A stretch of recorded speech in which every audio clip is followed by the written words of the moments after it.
মহান নেতা, বাংলাদেশের গণতন্ত্রের কাণ্ডারি, 1971 সালের বাংলাদেশের স্বাধীনতার স্বপ্নদ্রষ্টা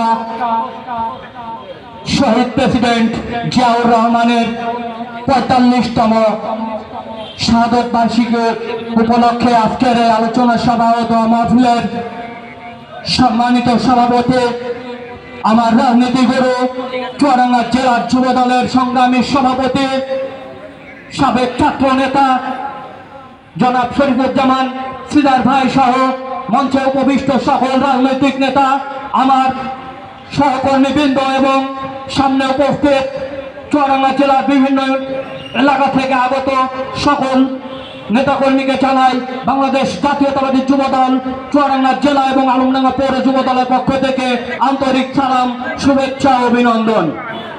সংগ্রামী সাথী বন্ধুগণ, আজকে বক্তব্য দেওয়ার সময় নাই, বক্তব্য দেওয়ার কথাও নাই, তারপরেও একটা কথা আপনাদের বলবো, আজকে এই মঞ্চে সহ আমাদের সামনে যত নেতাকর্মী উপস্থিত আছেন, আমি আমার ব্যক্তিগতভাবে মনে করি এরা চুয়াডাঙ্গা জেলার একমাত্র আদর্শিত বিএনপির কর্মী।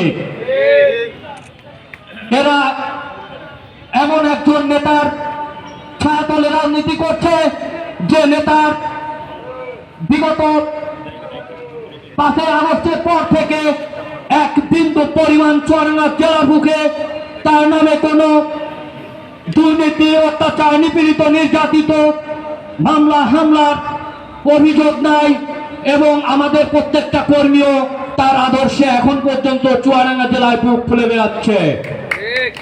সংগ্রামী সাথী ভাইরা, আপনাদের কাছে অনুরোধ করব, আমরা দৃঢ় বিশ্বাস করি আগামী দিন চুয়াডাঙ্গা জেলার মাঠে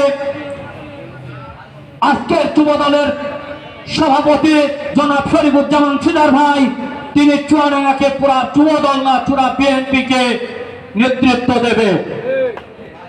আমরা সেই নেতার আদর্শে বিশ্বাসী যে নেতা বাংলাদেশকে স্বাধীন করেছে, আমরা সেই নেতার আদর্শে বিশ্বাসী যে নেতার সন্তান আজ বাংলাদেশের প্রধানমন্ত্রী হিসাবে দেশের দুর্দিনে হাল ধরেছে। আমরা সেই নেতার আদর্শের আরক্ষে সৈনিক এর নেতৃত্বে বিশ্বাসী জনাব শরীফুজ্জামান সিদার ভাইয়ের। সংগ্রামী সাথী বন্ধুগণ, আমি আমার বক্তব্য দীর্ঘস্থায়ী করব না। আজকে সকলের কাছে অনুরোধ করব যে আমাদের নেতা আজ থেকে 45 বছর আগে গণতন্ত্র রক্ষা করতে যে আত্মীয়তার গলিতে তার বুকের তাজা রক্ত ঢেলে দিয়ে গণতন্ত্রকে রক্ষা করতে চেয়েছিলেন।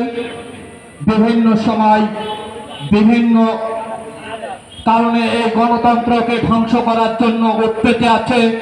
এখনো পাকিস্তানের দালালরা আমাদের দেশে উৎপেতে আছে, যারা 71কে বিশ্বাস করে না অথচ 24 এসে বিশ্বাস করে। আমি আমার নেতার মাধ্যমে একটা কথা সুস্পষ্টভাবে আপনাদের জানিয়ে দিতে চাই, আমরা জুলাই সনদকে মেনে নেব, জুলাই সনদকে মেনে নিয়েছে, কিন্তু জুলাই সনদের আগেও যেগুলো ছাত্র আন্দোলন হয়েছে, হাসিনা এরশাদকে পতন করার জন্য ইতিপূর্বে যেগুলো হয়েছে, সেগুলো যেন আমার নেতা সুস্পষ্টভাবে সকলকে জানায়। ধন্যবাদ সবাইকে। বাংলাদেশ জিন্দাবাদ। খালেদা জিয়া অমর হোক। তারেক রহমান এগিয়ে চলো, বাংলাদেশ তোমার সাথে।